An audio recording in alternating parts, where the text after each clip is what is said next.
What do you do when Charlotte Mason starts to feel like a burden? Like, my life is nothing like those Instagrammers. My children do not wear all linen clothes, and I do not think that they could be quiet for that long. What do you do when she becomes a burden? Because, hot tip, sometimes she might. Hey, welcome back to the Commonplace. My name is Autumn. I am the one who is whispering to you that sometimes Charlotte Mason might feel like a burden. You will think, this is for another type of family with different children and different clothing, and they live in a prairie field and they get to frolic about, and that mom is good at watercoloring flowers. That is not us. I've been there. And you know what? If you haven't been there, you're going to be there at some point. And here's why. Because Mason says herself in a quote that is so perfect, it should be on every homeschool planner's cover.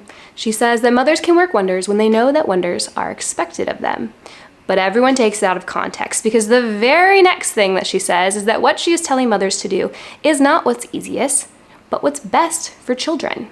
And it's the not easiest part that we need to remember, that actually what is being laid before us as a living idea that we've all fallen in love with is going to be a little bit difficult, particularly if you yourself were not educated in this way, or haven't cultivated maybe this wisdom and virtue, or don't spend your time doing things like reading books and walking outside. You're going to continue to hit a couple of barriers.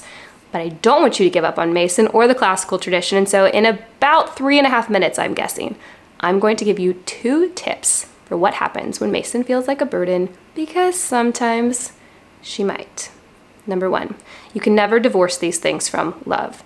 As soon as you make this living education, this beautiful life, something that is a checklist that your children must conform to, that they must fit the ideal vision in your head, you've divorced it from love, and you've made it nothing more than tasks. And there is no system so good as to make people good and lovely and noble.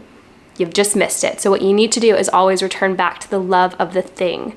Take a beat and read a pile of picture books with your children.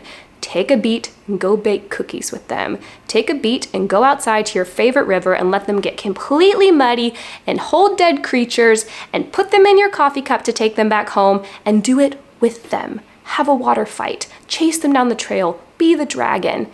Come back to what is actually the heartbeat of a real education, and that's love.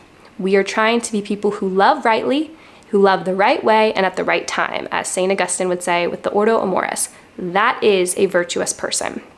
Second thing, treat Mason like a bunch of pegs. So if you know me or you've been around the Commonplace, you know I love liturgy. I love high liturgy church. I love making up liturgies for my family. And I need liturgies because I am a weak person.